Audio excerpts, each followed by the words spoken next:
नमस्कार, स्वागत है आप सबका हमारे खास कार्यक्रम में। मैं हूं कवीन सचान और आज हम बात करेंगे पुलिस बल में सुधार की।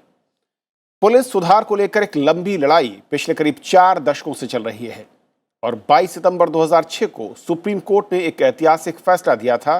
कोर्ट ने पुलिस को राजनीतिक दबाव से मुक्त रखने के लिए कुछ अहम निर्देश भी दिए थे। 2006 के आदेश पर अमल की समीक्षा के लिए 2018 में सुप्रीम कोर्ट ने जस्टिस के.टी. थॉमस की अगुवाई में 3 सदस्यों वाली कमेटी के गठन का आदेश दिया था। कमेटी अपनी रिपोर्ट कोर्ट में पेश कर चुकी है। पुलिस सुधारों के अमल की समीक्षा करते वक्त जस्टिस के.टी. थॉमस भी हैरान थे कि राज्य और तमाम सरकारें किस तरह से सुप्रीम कोर्ट के निर्देशों को धता बताने के लिए तरह तरह की पैंतरेबाजी या बयानबाजी करती हैं।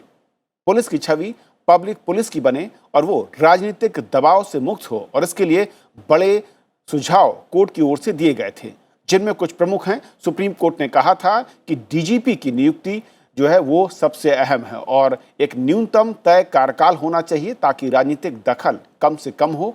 फिक्स कार्यकाल में अधिकारी निश्चिंत रहेंगे और वो अपनी कानून की रक्षा और कानून के लिहाज से ही अपने कामकाज को अंजाम देंगे। सुप्रीम कोर्ट ने पुलिस एस्टेब्लिशमेंट बोर्ड बनाने के निर्देश दिया था और साथ ही स्टेट पुलिस कंप्लेंट्स अथॉरिटी के गठन की सिफारिश की थी। इसी तरीके से राज्य के स्तर पर, जिले के स्तर पर भी पुलिस कंप्लेंट अथॉरिटी बनाने की बात कही गई थी। सुप्रीम कोर्ट ने जांच और कानून व्यवस्था को अलग अलग करने का निर्देश दिया था ताकि एक ही अफसर एक वक्त पर दोनों जिम्मेदारियों से उसके बोझ के तले न दबे और सही तरीके से अपने जो कर्तव्य हैं उनका वो निर्वहन कर पाए। लेकिन सवाल ये कि इतना सब कुछ होने के बाद, एक लंबी लड़ाई के बाद, सुप्रीम कोर्ट के आदेश के बाद भी पुलिस सुधार कहां तक पहुंचे हैं और उनके रास्ते की रुकावट क्या हैं और राज्य और केंद्र की ओर से इस पर अब तक क्या कदम उठाए गए हैं, समझेंगे आज अपने 3 बेहद खास मेहमानों के जरिए। हमारे साथ प्रकाश सिंह जी हैं, फॉर्मर डीजीपी यूपी, जिन्होंने इस मसले को लेकर कोर्ट की लड़ाई लड़ी और उनके ही एक याचिका के बाद सुप्रीम कोर्ट ने इस पर फैसला दिया था। सर, बहुत बहुत स्वागत आपका। हमारे साथ दूसरे खास मेहमान अनिल चौधरी जी हैं, former secretary internal security, ministry of home में रहे हैं। सर, बहुत बहुत स्वागत आपका। हमारे साथ गंगाराम मलोरिया साहब हैं, फॉर्मर चीफ सेक्रेटरी गुजरात, आपका भी स्वागत है। शुरुआत प्रकाश सिंह सर आपसे मैं करना चाहूँगा। हालांकि बेहद दुख होता है, हम लोग कई बार इस मसले को लेकर चर्चा कर चुके हैं। आपने एक लंबी लड़ाई लड़ी, सुप्रीम कोर्ट ने आदेश दिया, लेकिन स्थिति इस वक्त है कहाँ पर, क्या और कितना हम इस पर आगे बढ़ पाए हैं जिनको लेकर आपने लड़ाई शुरू की और सुप्रीम कोर्ट ने निर्देश भी दिए?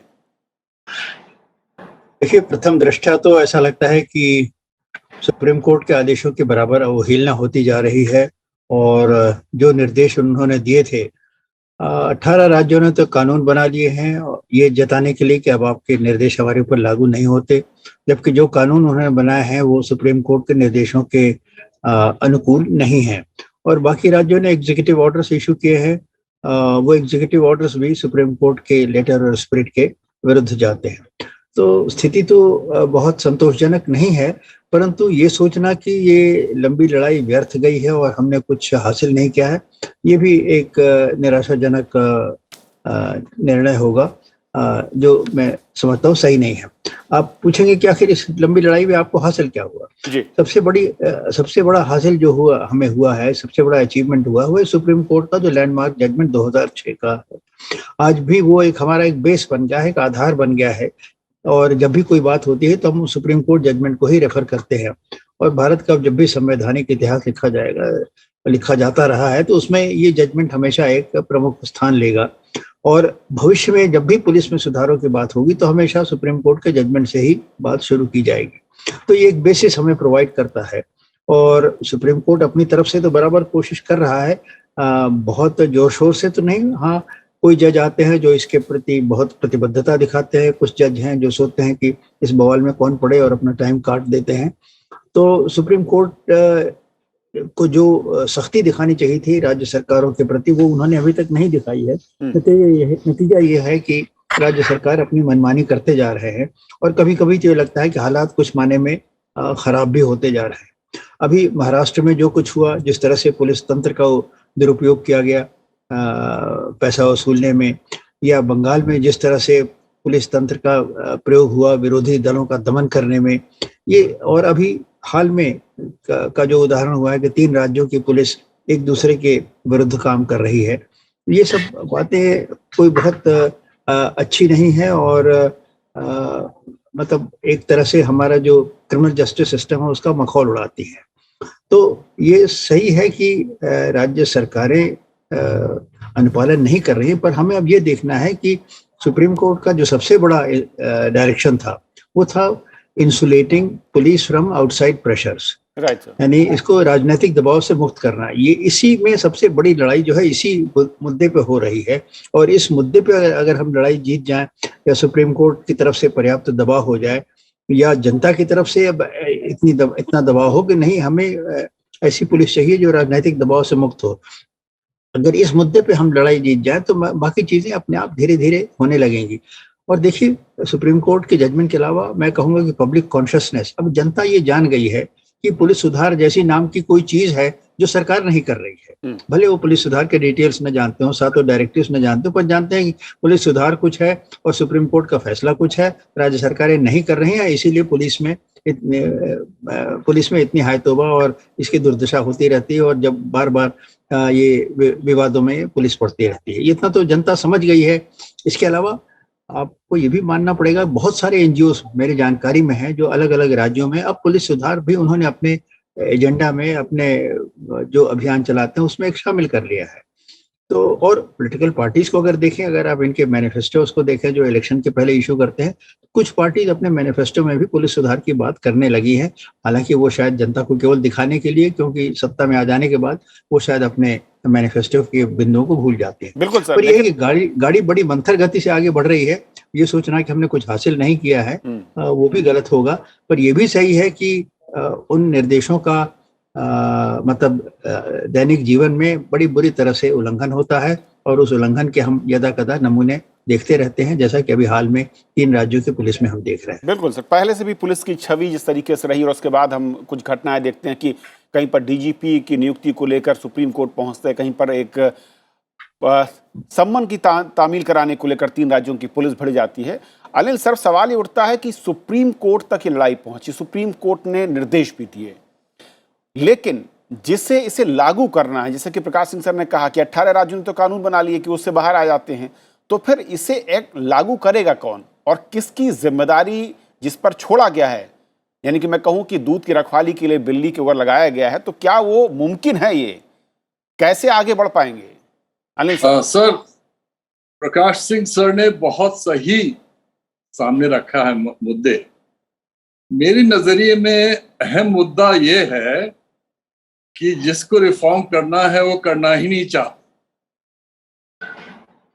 नहीं करना चाहते, क्योंकि पुलिस को अपने अंदर उसका मिसयूज करना चाहते हैं। यही अहम मुद्दा है। देखिए, 3 खंबे होते हैं डेमोक्रेसी के। एक होता है लेजिस्लेचर जो कानून बनाता है, एक होता है एग्जीक्यूटिव जो उसको इम्प्लीमेंट करता है, और एक होता है जुडिशरी। हमारे यहाँ पहले 2 खंबे करने के लिए तैयार नहीं है। जुडिशरी ने किया और वो डायरेक्टिव्स ही इशू किए, वो एग्जीक्यूटिव पावर्स यूज अप नहीं कर सकते, तो उन्होंने यही कहा आप करिए। लेकिन जब वो देखिए, और दूसरा, पुलिसिंग हमारे कॉन्स्टिट्यूशन में स्टेट सब्जेक्ट है, लेकिन अगर हम सेंटर अगर मार्गदर्शन करेगा स्टेट को तो वो करेगा। अब ये देखिए, हास्यास्पद है कि नहीं, वो 3 पुलिस फोर्सेस में आपस में झड़प हो रही है, Delhi police, Haryana police, Punjab police, ये पूरा लाफिंग स्टॉक हो गया हम लोग। लेकिन यही है हमारे यहाँ, जैसे पब्लिक अवेयरनेस क्रिएट नहीं होगी कि देखिए, बिना कानून व्यवस्था के डेवलपमेंट नहीं होगा, इकोनॉमिक प्रोग्रेस नहीं होगी। हमारे एस्पिरेशंस तो काफी हैं इस लिहाज से, लेकिन हमको समझना चाहिए, अगर शांति नहीं होगी समाज में तो ना आपका इकोनॉमिक डेवलपमेंट होगा, ना आपकी प्रोग्रेस होगी, और ना ही नागरिकों की सुरक्षा जो कि दायित्व है स्टेट की, वो भी नहीं हो रही है। तो ये तीनों जो मुद्दे हैं, ये नहीं कर रहे हैं क्योंकि वो पुलिस को अपने नीचे रखना। क्रिमिनल जस्टिस सिस्टम की भी बात करी थी प्रकाश सिंह सर ने, बहुत सही कहा। मेरे लिहाज से criminal justice system is on the verge of collapse in our country, और इस बारे में कई बार कई कमिटीज कमीशन बने, लेकिन आगे नहीं बढ़ रही बात। एक कमेटी में मैं भी मेंबर था, माधव मेनन कमेटी बनी थी जिसने रिपोर्ट दी अपनी 2007 में। मैं गृह मंत्रालय में था, सचिव था, 1-2 साल, उसके बाद एक कमेटी बनी थी, माधव मेनन जी बड़े एमिनेंट ज्यूरिस्ट हैं, उन्होंने कहा था। लेकिन वही है, वो रिपोर्ट्स आती हैं, वो मिनिस्ट्री में और लिख दिया जाता है, मैंने मिनिस्ट्री में काम किया, वी एग्री, हाँ हम मानते हैं, लेकिन हम कर नहीं सकते। Thank you. ओके, गंगाराम लोरिया साहब, क्योंकि सवाल आता है और सवाल खड़े होते हैं राज्यों पर कि वो पुलिस को अपने से दूर नहीं जाने देना चाहती, यानी कि उसे निष्पक्ष या स्वतंत्र नहीं होने देना चाहती। क्यों? क्या पुलिस प्रणाली अगर बेहतर होगी तो जाहिर है राज्य का डेवलपमेंट होगा और क्राइम रेट कम होगा, और जिस तरीके से अपराध एक बड़ा मुद्दा होता है राज्यों में और विकास के रास्ते का रोड़ा बनता है वो भी कम होगा। उसके बावजूद पुलिस प्रशासन के साथ, पुलिस के साथ जो एक मैं कहूँ कि लगाव इतना ज़्यादा कि वो न्यूट्रल या फिर मैं इंडिपेंडेंस जो एक चाहिए उसे देने से गुरेज या परहेज क्यों? ये पुलिस सुधार की जो चर्चा है उसमें मेरे हिसाब से 3 पहलू। एक पहलू जो हमारा राजनीतिक दखल की बात हो रही है, दूसरा पहलू है कि पुलिस को जो ट्रेनिंग जो होनी चाहिए वो दूसरा पहलू है, और तीसरा उस लोअर लेवल्स पर अनब्रिडल्ड पावर्स दिए हुए हैं। ये 3 पहलू हैं। तो एक पहलू जो राजनीतिक पहलू है, क्योंकि सारी posting transfer for all cadres is being done by the politicians, क्योंकि वर्ग एक की जिसमें इवन प्रोफेसर्स आ जाते हैं जिनका कोई लेना देना भी नहीं होता, that file goes to chief minister. कोई भी class 1 officers posting transfer promotions disciplinary proceeding वो सारी जो है जाती है। अभी बीते दिनों में ये हुआ कि class 2 officers, even DGP was suppose to transfer class 2 officers, वो भी सारे मंत्रियों तक चली गए। तो स्थिति ये हो गई कि almost the DGP has become redundant, और ये दशा जो है ऑलमोस्ट सभी राज्यों में है, हमारे राज्य में भी दूसरे राज्यों में भी। अब एक इसका तो राजनीतिक इच्छा शक्ति का अभाव, अभी दोनों साहबों ने चर्चा की है, वो साफ स्पष्ट है कि इसमें राजनीतिक इच्छा शक्ति का अभाव। दूसरा एक सबसे बड़ा पहलू मैं as a home secretary, chief secretary और वेरियस कैपेसिटी में ये भी देखा कि जो ट्रेनिंग पार्ट है पुलिस ऑफिसर्स का, उस ट्रेनिंग पार्ट में भी बहुत ज्यादा ध्यान नहीं दिया जा रहा है। जो हमारा क्रिमिनल जस्टिस सिस्टम की जो बात हो रही है, तो उसमें ये हो रहा है कि इन्वेस्टिगेशंस इतने शोडी हो रहे हैं कि police people are not being trained properly. कई जगह डायरेक्टर प्रोसिक्यूशन की पोस्टिंग ही नहीं है, पीपीज की पोस्टिंग नहीं हो रही, तो एक दूसरा मसला ये भी है। तीसरा ये जो अनब्रिडल्ड पावर्स है, समटाइम्स ये होता है कि लोकल लेवल पे जो पॉलिटिशियंस होते हैं, चाहे एमएलए होते हैं, एमपीज होते हैं, even influential taluka district presidents are there, और या कोई इन्फ्लुएंशियल पॉलिटिशियन होते हैं, उसके दबाव में भी कई बार राज्य सरकार को पता भी नहीं होता है और बहुत सारी ऐसी चीजें होती है। इससे सरकार की भी छवि खराब होती है और पुलिस की भी छवि खराब होती है। तो मेरे हिसाब से केंद्र सरकार इसमें अगर थोड़ी सी पहल ले और सभी राज्यों के जो होम मिनिस्टर्स हैं, चीफ मिनिस्टर्स हैं, और एक कंसेंसस बने, जैसे अभी जीएसटी में कंसेंसस बनी, लंबा समय निकला लेकिन अल्टीमेटली कुछ तो परिणाम आया और वो सुखद परिणाम आया। इसी तरह मुझे विश्वास है कि अगर केंद्र सरकार थोड़ी सी इसमें दखल दे और सभी को ऑन बोर्ड लाके सुधारों के बारे में अगर एग्री करें, तो मुझे लगता है कि कुछ न कुछ इसमें रास्ता निकलेगा। जरूर टेक्नोलॉजी के हिसाब से बहुत सारे इंप्रूवमेंट भी हुए हैं, पुलिस कंप्लेंट अथॉरिटी भी आई हुई है, लेकिन अल्टीमेटली आप देखिए पुलिस कंप्लेंट अथॉरिटी का क्या है, कंप्लेंट्स आर इन्वेस्टिगेटेड और वो रिपोर्ट अल्टीमेटली एक्सेप्टेड और not to be accepted by the minister और द चीफ मिनिस्टर, तो फिर वहां जाके वही अटक जाता है। हमने ऐसे भी केस देखे हैं कि जहां हम मतलब किसी आईपीएस को डिसमिसल का गया है, अब वो नॉट ओनली वो सर्विस में तो रहा ही, उसको प्रमोशन भी मिला, रिटायर भी हुए, उसके बाद भी उनको एक्सटेंशन मिला, तो ऐसे भी बहुत सारे किस्से हैं। तो ये बड़ा ही मतलब डिफिकल्ट सिचुएशन है। ओके, प्रकाश सिंह सर, दो चीज़ें, एक तो ये कि जो कई सारे राज्य हैं जिन्होंने इससे खुद को अलग करने के लिए कानून बना लिया, मैं कहूँ कि कवच तैयार किया, कुछ राज्यों की ओर से मैं पिछले 2-3 साल के बयान देख रहा था जो सत्ताधारी दल होते हैं कि जो नया स्ट्रक्चर जिसका सुझाव सुप्रीम कोर्ट की ओर से आया, उसके बाद जो प्रभुत्व या दखल है वो राज्य का तो कम हो जाएगा लेकिन सेंटर का बढ़ जाएगा, और इसलिए उसका विरोध करते हैं। क्या वाकई ऐसा है? और दूसरा एक ये, एक कुछ लोग ये कहते हैं कि जो मॉडल पुलिस एक्ट 2006 है, अगर उसको सेंटर लागू कर दे तो क्या उसे राज्य मानने के लिए बाध्य होंगे या उसके रास्ते पर चलना पड़ेगा, या फिर इसका रास्ता कुछ और है? देखिए, 2006 में सोरी सोराबजी जी, भूतपूर्व अटॉर्नी जनरल ने एक मॉडल पुलिस एक्ट बनाया था।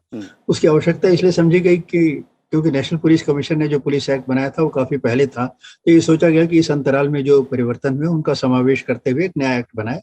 तो वो सोरी सोराबजी ने वो एक्ट बनाया। अब उस एक्ट को देखिए होना क्या चाहिए था। जैसे ही वो एक्ट बना, 2006 में ही सुप्रीम कोर्ट का जजमेंट आया। 2006 में ही सोरी सोराबजी ने उसके बाद तुरंत अपना मॉडल एक्ट पेश किया। अगर भारत सरकार प्रतिबद्धता दिखाती 2006 में, तो उसको ये करना चाहिए कि मॉडल पुलिस एक्ट तुरंत दिल्ली में, यूनियन टेरिटरीज में और उन प्रदेशों में जहां उसी पार्टी का शासन है, जो केंद्र में जो पार्टी सत्ता में है, इन प्रदेशों में लागू कर देती। और उसके बाद देखिए, एक कॉन्स्टिट्यूशन में एक प्राविधान है कि 2 या 2 से अधिक राज्य जब भी चाहे तो वहां पे ये व्यवस्था लागू हो सकती है। तो अगर केंद्र ने शुरू में थोड़ा पहल की होती और 7-8 राज्यों में एक साथ ये व्यवस्था लागू हो जाती, तो फिर धीरे धीरे बाकी राज्य भी इसको अपना लेते। इसको कुछ इंसेंटिवाइज किया जा सकता था कि अगर इंसेंटिवाइज से मेरा मतलब है कि अगर आपने ये एक्ट लागू कर दिया तो आपको मॉडर्नाइजेशन ग्रांट के अंदर पैसा मिलेगा, ये सुविधा मिलेगी, ये सुविधा मिलेगी। पर केंद्र सरकार ने उस समय 2006 के बाद मतलब इसमें ढिलाई बरती। मतलब दुर्भाग्य की पराकाष्ठा तो यह है कि 2006 के बाद आज 15 साल से ऊपर हो गया है, केंद्र सरकार ने अभी भी दिल्ली पुलिस बिल नहीं पास किया है। और अगर आप मैंने तो इसका इतिहास पढ़ा है, ये केंद्र सरकार और दिल्ली सरकार दोनों पिंग पोंग खेल रहे हैं। एक उधर से उधर फाइल भेजता, उधर से इधर फाइल भेजता है, उसमें ये और जोड़ दो, उस कहते नहीं ये और घटा दो। यही एक तमाशा चल रहा है। तो केंद्र सरकार ने भी ढिलाई दिखाई और अपना दिल्ली पुलिस बिल, मतलब पुलिस बिल जो केंद्र के स्तर पर पास होना चाहिए था, वो नहीं हुआ। अब इस स्थिति का लाभ उठाया राज्य सरकारों ने, जो प्रतिबद्धता जिनमें थी ही नहीं पुलिस सुधारों के प्रति, और उन्होंने ऐसे एक्ट बना लिए जो कि वर्तमान व्यवस्था 1861 के पुलिस एक्ट की व्यवस्था थी, उसी को कानूनी जामा पहनाते हुए उन्होंने एक्ट बना दिया। अब ठीक है, मैंने उन एक्ट्स को भी चैलेंज किया, उनकी संवैधानिकता को चुनौती दी है सुप्रीम कोर्ट में। हरीश साल्वे साहब की उसमें रिट पिटीशन पेंडिंग है सुप्रीम कोर्ट में, पर उस रिट पिटीशन पर कोई प्रगति नहीं हो रही है। तो मतलब स्थिति शोचनीय जरूर है, परंतु अगर सुप्रीम कोर्ट अभी भी जो मतलब जिस जोश खरोश से उन्होंने जजमेंट दिया और उसके बाद इसको चैलेंज करने वाले पिटीशन को एंटरटेन किया, वो उस थोड़ा सा अगर उसमें अगर सुप्रीम कोर्ट ज्यादा गंभीरता से इस मामला के ले, तो अभी भी मामला सुधर सकता है। दूसरी बात जो मैं ये कहना चाहता हूँ, देखिए फली नरिमन साहब देश के बड़े जाने माने कॉन्स्टिट्यूशनल एक्सपर्ट हैं। उन्होंने मुझसे कई बार कहा कि देखो प्रकाश, इस व्यवस्था का एक समाधान ये है कि पुलिस को स्टेट लिस्ट से हटा के कॉन्करेंट लिस्ट में ला दिया जाए। और उन्होंने ये कहा, एक उदाहरण दिया, उन्होंने कहा कि देखिए एक स्थिति ये थी कि जब फॉरेस्ट जो थे वो भी देश के जंगलात वो भी स्टेट लिस्ट में थे। नतीजा ये हुआ, ये देखा गया कि राज्य सरकारें जंगलात को धीरे मतलब कटते जा रहे हैं। फिर लोगों का डिपुटेशन मिला इंदिरा गांधी से, तत्कालीन प्रधानमंत्री से, कि देखिए ये देश वीरान हो जाएगा, रेगिस्तान हो जाएगा, एनवायरनमेंट बर्बाद हो जाएगा अगर जंगलात को स्टेट लिस्ट से कॉन्करेंट लिस्ट में नहीं लाया गया। तो स्टेट लिस्ट से फॉरेस्ट के प्रावधान को कॉन्करेंट लिस्ट में लाया गया। और तब नरीमन साहब ने बताया कि तब से जंगलात की हालत थोड़ा सा बच गए हैं और हमारा फॉरेस्ट कवर फिर भी बरकरार है और एक तरह से ग्रीनरी बची हुई है। तो उसी तरह उन्होंने कहा कि इस राज्य सरकारें जिस तरह से पुलिस को बर्बाद कर रही हैं, इसका एक ही उपाय है कि इसको कॉन्करेंट लिस्ट में लाया जाए। तो इस पे भी गंभीर विचार होने की आवश्यकता है कि अगर राज्य देखिए, और आप वास्तव में देखें, आज कोई भी राज्य सरकार, बड़ा प्रदेश हो या छोटा प्रदेश हो, आप देखिए 12 महीने ये केंद्रीय बलों का उपयोग करते हैं। कहते तो हैं कि साहब ये हमारा टर्फ है और हमारे इसमें दखल नहीं होने चाहिए, पर बिना केंद्र के सहारे के ये एक दिन अपने राज्य की कानून व्यवस्था चलाने के लिए नहीं तैयार है और इनको 365 दिन केंद्रीय बल चाहिए। जब आप अपना घर नहीं चला सकते हैं तो आपको इस बात पे क्या एतराज है कि इसको कॉन्करेंट लिस्ट पे लाया जाए? ये स्थिति तो डी फैक्टो जमीन पे है ही ओके कि केंद्र और राज्य सरकार दोनों की मिल के राज्य की कानून व्यवस्था को देख रहे हैं। जब डी फैक्टो है तो इसको डी ज्यूरे स्टेटस भी दे दीजिए, इसको अनिल सर, संविधान में मान्यता दे दीजिए। और फिर केंद्र सरकार कम से कम, देखिए केंद्र सरकार, मैं ये नहीं कहता हूँ कि दूध के धुले है, वहां भी बड़ी मतलब सोच में कभी कभी आपको विकृतियां देखती है, पर कम से कम केंद्र सरकार फिर भी गनीमत है। राज्य सरकारों में तो बहुत सारे मुख्यमंत्री, किसी का नाम लेना ठीक नहीं है, पर उनकी एकदम फ्यूडल आउटलुक है। वो तो राज्य की पुलिस को समझते हैं कि हमारे सामने एक ये बल है जिसका उपयोग और दुरुपयोग करने के लिए और अपना राजनीतिक एजेंडा आगे बढ़ाने के लिए है। ओके तो पुलिस को कॉन्करेंट लिस्ट में भी लाने पर मेरे विचार से गंभीर ध्यान दिया जाना चाहिए। अनिल सर, पुलिस सुधार की तरफ जी आप कहना चाह रहे हैं। मेरा थोड़ा सा छोटा सवाल भी है कि जो प्रकाश सिंह साहब सुझाव दे रहे हैं कंकरेंट लिस्ट का, ये कितना वैलिड या फिर कितना आपको लगता है व्यवहारिक है? और दूसरा ये कि अगर उससे अलग हटते हैं जो कि राज्य सरकार शायद नहीं मानेंगी, तो फिर हमारे पास रास्ता क्या है? प्रकाश सिंह सर ने बहुत सही सुझाव दिए हैं। कई बार उन्होंने अगर अगर अगर कहा, वो अगर जो है ना, वो मुझे दिखता नहीं आ रहा। खाना पूरी हो रही है पूरी तरह से, केंद्र में भी राज्यों में भी खाना पूरी हो रही है, और किसी का भी इच्छा नहीं है कि पुलिस में सुधार हो। जब तक नहीं होगा तो आप कैसे करेंगे? आप करते रहिए पिटिशन पे पिटिशन सुप्रीम कोर्ट में। लेकिन देखिए, डेमोक्रेसीज कहीं भी हैं डेवलप्ड कंट्रीज में, यूके में जहां हमारा मॉडल है, वहां भी the police is answerable only to the law, to the courts of law and not to the political masters. हमारे देश में सब कॉन्टिनेंट में ही ये लेगेसी है ब्रिटिश की। 1861 में उन्होंने पुलिस एक्ट बनाया था, जब 1857 फर्स्ट वॉर ऑफ इंडिपेंडेंस को दबाने के बाद, तो उसको यूज करते थे पुलिस को कि जो हमारे उपद्रव जो करना कोशिश कर रहे हैं, तो उसको सॉवरेंटी को उसको कुचलने के लिए। तो अभी 2061 वाला एक 1861 वाला एक्ट हमारे देश में, वो आज भी वही लागू है। कुछ लोगों ने कुछ रिफॉर्म्स करे हैं, हाँ कुछ हुआ है, ये नहीं कहता हूं मैं बिल्कुल नहीं हुआ। पुलिस कमिश्नर सिस्टम जो कि 1902 में लगे थे लॉर्ड कर्जन के टाइम में, वो अब आ गए हैं, नॉर्थ इंडिया में भी आ गए हैं, यूपी में भी हो गया पुलिस कमिश्नर सिस्टम, और मध्य प्रदेश में सब जगह आ रहे हैं। ये अच्छी बातें हैं, लेकिन आगे कितना होगा, कैसे होगा, मुझे तो ज्यादा नहीं इसमें आ रहा है। लेकिन मैं तारीफ करता हूँ सर प्रकाश सिंह जी की, क्योंकि वो लड़ रहे हैं, वो इंस्पिरेशन दे रहे हैं सबके लिए। अब देखिए, एक फोर्थ पिलर भी है, मीडिया, फोर्थ एस्टेट मीडिया, वो भी अनफॉर्चुनेटली हमारी कंट्री में इंडिपेंडेंट नहीं है। वो कोई भी इस बात को नहीं लिख रहा है कि पुलिस में रिफॉर्म्स होने चाहिए। जागरूक नहीं है हमारी मीडिया को इंटरव्यूज से फुर्सत नहीं है, पॉलिटिक्स से फुर्सत नहीं है। जो अनिल आपस सर, में बिल्कुल, पॉलिटिक्स हो रही है, लड़ाई हो रही है, वही देखते रहिए आप मीडिया पे। जी जी ये है सैड बट ट्रू। हम लोग, लेकिन अनिल सर, मुझे जो याद पड़ रहा है, शायद आप और प्रकाश सिंह सर के साथ ये तीसरी या चौथी बार हम इस पर चर्चा कर रहे हैं। हमारी कोशिश होती है कि लगातार इस तरह के मसलों पर चर्चा हो, वक्त कम है। लेकिन अलोरिया साहब, जो प्रकाश सिंह सर कह रहे हैं कि एक तरफ राज्यों को अपनाना है, लेकिन राज्य उससे दूर भागते नजर आ रहे हैं, विकल्प के तौर पर उन्होंने कहा कि इसे कंकरेंट लिस्ट में शामिल कर लिया जाए तो ज्यादा बेहतर है। क्या आपको लगता है कि बेहतर विकल्प है, या इससे अलग कोई और विकल्प आपको लगता है कि पुलिस सुधारों के लिए जरूरी है? देखिए, हर चीज का इलाज की सारी सेंट्रल गवर्नमेंट को दे दिया जाए, राज्य सरकारें सब विफल रही है, तो मेरे हिसाब से ऐसी बात नहीं है।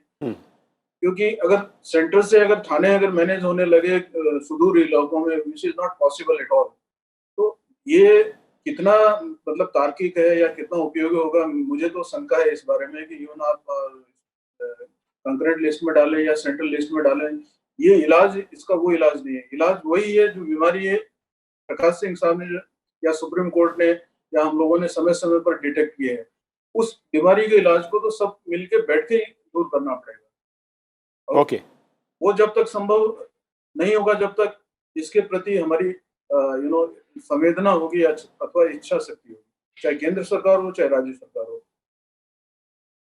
ओके सर, बहुत बहुत शुक्रिया आप तीनों मेहमानों का हमारे साथ इस बेहद महत्वपूर्ण चर्चा में शामिल होने के लिए और अपने विचार रखने के लिए, समझाने के लिए कि असल में देश की ज़रूरत है पुलिस रिफॉर्म्स और इसकी लड़ाई लंबे अरसे से चल रही है और इसके ज़रिए न सिर्फ पुलिस के स्ट्रक्चर में बदलाव हो सकता है, उनकी कार्यशैली बदल सकती है, बल्कि आम लोगों की जो ज़िंदगी है वो भी आसान हो सकती है, क्योंकि पुलिस के नाम पर एक बड़ा तबका है आम जनता का जो कि डरता है शायद या फिर उससे भयभीत रहता है और इससे सबको दूर करने की ज़रूरत है ताकि पुलिसकर्मी भी जो उनकी ज़िंदगी वो बेहतर हो पाए, बेहतर ज़िंदगी के साथ वो रह पाएँ और जो वर्किंग कंडीशंस हैं जो बेहद ख़राब नज़र आती हैं अगर दुनिया के तमाम देशों से आप कंपेयर करेंगे तो वो भी हम बदल पाएँ। आज फिलहाल इतना ही। नमस्कार।